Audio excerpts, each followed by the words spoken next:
Daryl Farmer. I'm very grateful to be part of this. I'm very grateful that you're here tonight, and I'm very grateful to live in this place.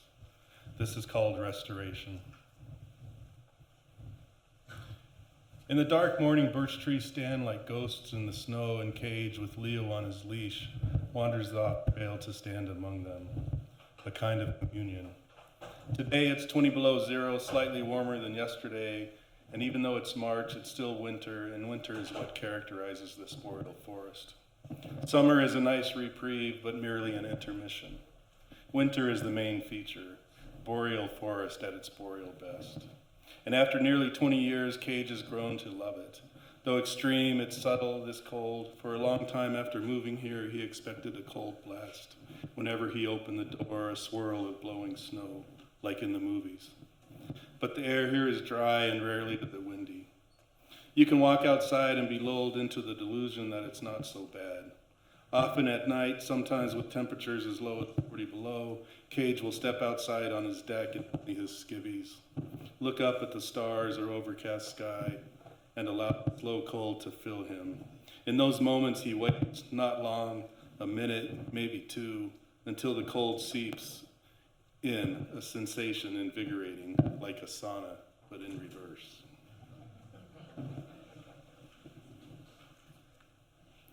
Now amongst the birch, he has an impulse to lie down in the snow, but refrains. It has been nearly 3 years since Maureen died, and Cage carries her memory like a satchel he fears losing. Before she died, he had imagined grieving to be a slow wound that heals over time. But he understands now that grief is partly a struggle against departing memory. He does not want to heal. He wants to feel haunted, wants her phantom companionship to remain without fading.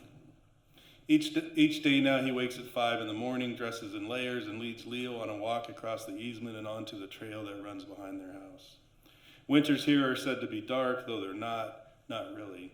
Even under a moonless sky, the snow reflects enough light for him to see. He carries a headlamp, but rarely uses it. Sometimes Leo lets out a slow growl at rustling in the brush, and a couple of times they've encountered moose, which, during this winter of deep snow, he knows can be aggressive, surly even. But Cage is willing to chance the risk. He finds comfort in the darkness. After all, what's to fear in the world once your worst fear is realized?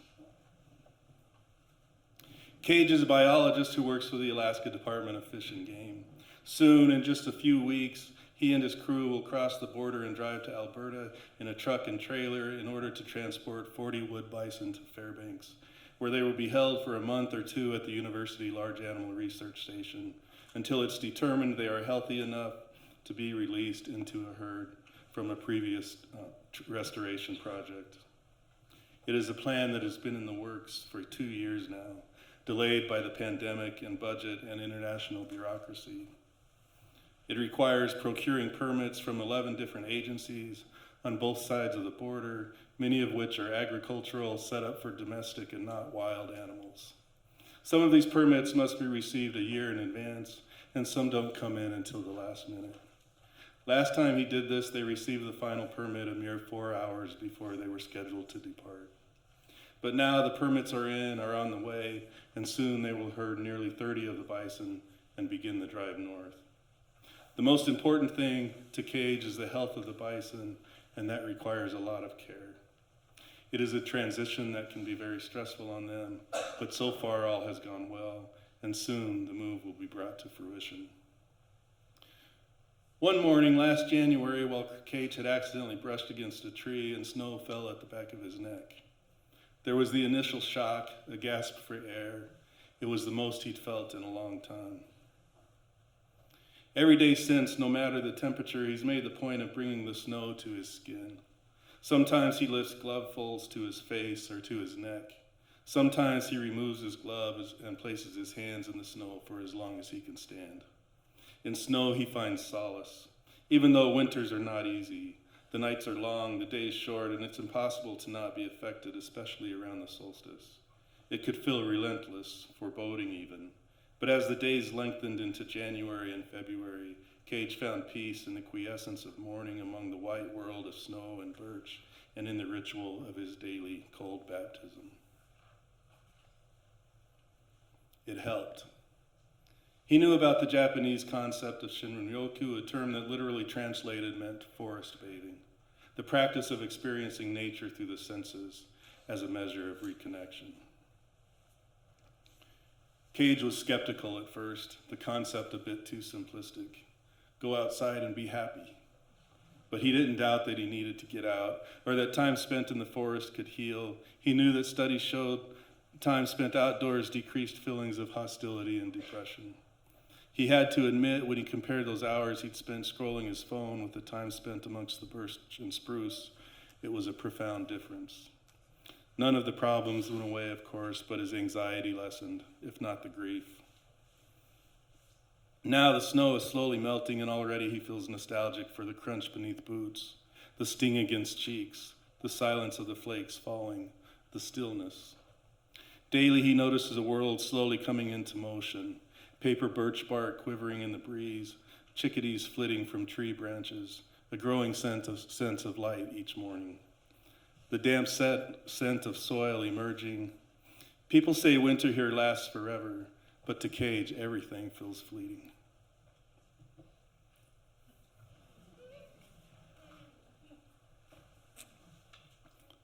Leo stops, takes several steps off the trail, plops down in the snow, and stares at a single birch tree. Stares with such deep contemplation, it is hard for Cage to not imagine the dog entertaining philosophical questions about the mysteries of existence. Possible? He doesn't know. Anthropomorphism and all that, but a dog brain is still a brain. Cage has worked with animals long enough to know that they have their own intelligence. Probably the dog is just tired and wanting to rest, but maybe Leo too feels the impending change and wants to savor the winter. Cage likes to believe the dog has grown as enamored with these trees as he has.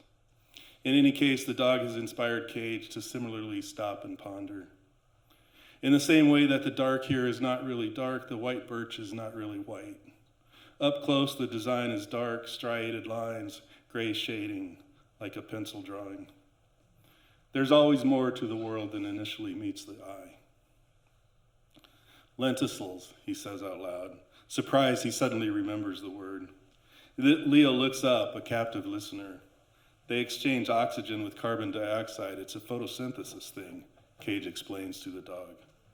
Leo looks back to the tree. I can tell you're not impressed, says Cage.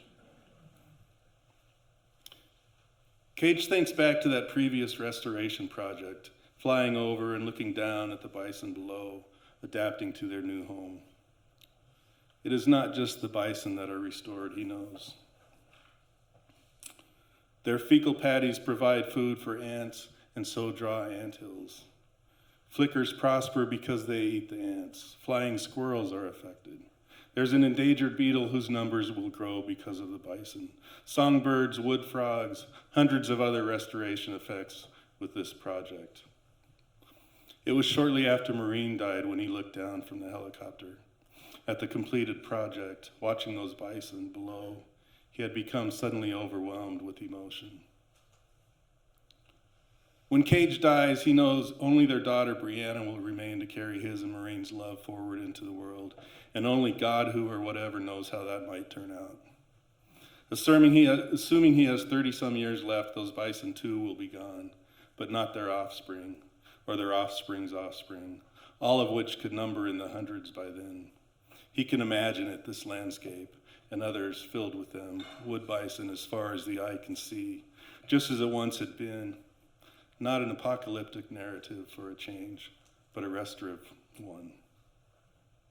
It's an image that gives him hope, an image he clings to, a small step, perhaps, but in accumulation, it is small steps that can save us. Nearby, he notes a golden leaf encased in ice. It looks like art, something Maureen would have collected. It is Saturday. Come on, Leo, he says, and together they move forward and down the trail. Thank you.